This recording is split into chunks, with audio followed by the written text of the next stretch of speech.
Hi friends, എല്ലാവർക്കും cook with ജോയിലേക്ക് സ്വാഗതം. ഇന്നത്തെ സ്പെഷ്യൽ എന്ന് പറയുന്നത് കുഴലപ്പമാണ്. കുട്ടികൾക്ക് ഏറ്റവും കൂടുതൽ ഇഷ്ടപ്പെടുന്ന കണക്കായിട്ടുള്ള കുഴലപ്പമാണ് ചെയ്തിരിക്കുന്നത്. അപ്പോൾ ഇതിൻ്റെ ഇൻഗ്രീഡിയൻസ് എന്തൊക്കെയാണെന്നുള്ളത് ഞാൻ പറയാം. ഇതിലൊന്ന് ചെറിയൊരു ഉള്ളി വേണം, ചെറിയ ഉള്ളി, പിന്നെ അതിനോടനെ ഗാർലിക്ക്, ജീരകം, എഗ്ഗ്, സാൾട്ട്, പിന്നെ അതിനോട് തന്നെ മാവ് വേണം. നമ്മുടെ അരിമാവാണ്, പൊടിച്ച അരിമാവ്. പിന്നെ അതിൻ്റെ ഉടനെ ഇച്ചിരി ചൂടുവെള്ളം കൂടെ ചേർത്ത് എല്ലാം കൂടെ മിക്സ് ചെയ്ത് നമ്മളത് ഈ ചപ്പാത്തിക്ക് കുഴയ്ക്കും പോലെ ആയിരിക്കണം ഇത് ചെയ്യാനുള്ള. ആവശ്യത്തിന് ഉപ്പ് ഇതിൽ കറക്റ്റായിട്ട് നമ്മളൊന്ന് ടേസ്റ്റ് ചെയ്ത് നോക്കണം. അത് കഴിഞ്ഞതിന് ശേഷം നമ്മളൊന്ന് ചെറിയ ബോളുകളാക്കി ഇതൊന്ന് സെറ്റ് ചെയ്യാം. സെറ്റ് ചെയ്ത് വെച്ചിരിക്കുന്ന ഈ ബോളുകൾ നമ്മൾ എന്ത് ചെയ്യണം, ജസ്റ്റ് ഒന്ന് ചെറുതായിട്ടൊന്ന് കൈ കൊണ്ട് തന്നെ ഒരു പ്ലേറ്റിൻ്റെ മേളിൽ വെച്ചൊന്ന് പരത്തി ഒരു ചെറിയൊരു സർക്കിൾ രൂപത്തിലെടുത്തിട്ട് അതിന് മടക്കി വയ്ക്കുക. ആ മടക്കി വയ്ക്കുന്നതിൻ്റെ ഒരിതാണ് ഞാൻ നിങ്ങൾക്കിത് കാണിക്കുന്നത്. മടക്കി വെച്ചിരിക്കുന്നതിന് ജസ്റ്റ് നമുക്കൊന്ന് ചൂടായിരിക്കുന്ന എണ്ണയിലേക്ക് ഫ്രൈ ചെയ്തെടുക്കാം. ഇത് ഇത്രയ്ക്ക് ഈസി ആയിട്ടുള്ള ഒരു പലഹാരമാണ്. ഏറ്റവും കൂടുതൽ കൊച്ചു കുട്ടികൾക്കാണ് ഏറ്റവും ഇഷ്ടപ്പെടുന്നത്. പിന്നെ ഈവനിങ് സ്നാക്സ്, നമ്മൾ ഈവനിങ് ചായയെല്ലാം കുടിക്കുന്ന സമയത്ത് തീർച്ചയായിട്ടും നിങ്ങൾക്കിത് നല്ലൊരു പലഹാരമാണ്. പിന്നെ ആദ്യമായിട്ടാണ് എൻ്റെ ഈ ചാനൽ കാണുന്നവരാണെന്നുണ്ടെങ്കിൽ തീർച്ചയായിട്ടും ലൈക്ക് ചെയ്യുക, സബ്സ്ക്രൈബ് ചെയ്യുക. അതിനോടനുബന്ധിച്ച് തന്നെ എൻ്റെ ബെല്ലൈക്കോൺ ക്ലിക്ക് ചെയ്യാൻ മറക്കരുത്.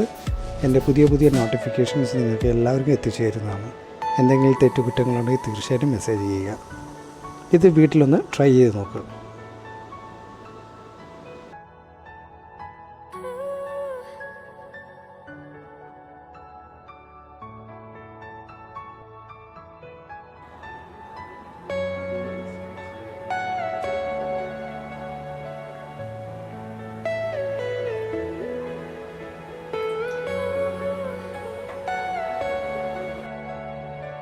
മെയിനായിട്ട് ശ്രദ്ധിക്കേണ്ടതെന്ന് വെച്ച് കഴിഞ്ഞാൽ നമ്മൾ ഇത് ഫ്രൈ ചെയ്യുമ്പോൾ തന്നെ ഒത്തിരി കറുക്കാൻ പാടില്ല.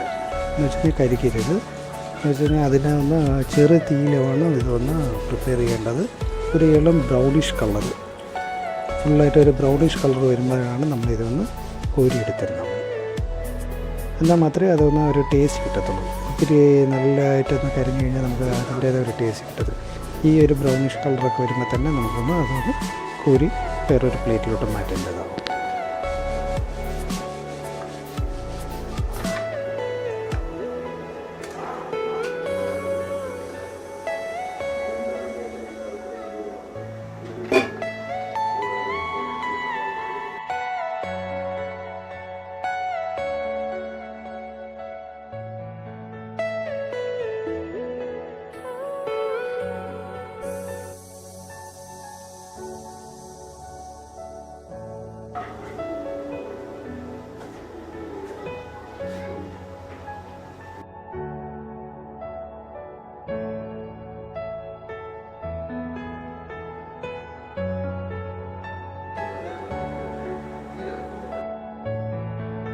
നമുക്കിതൊന്ന് ചെറുതായിട്ടൊന്ന് മറിച്ചൊന്നിടാം.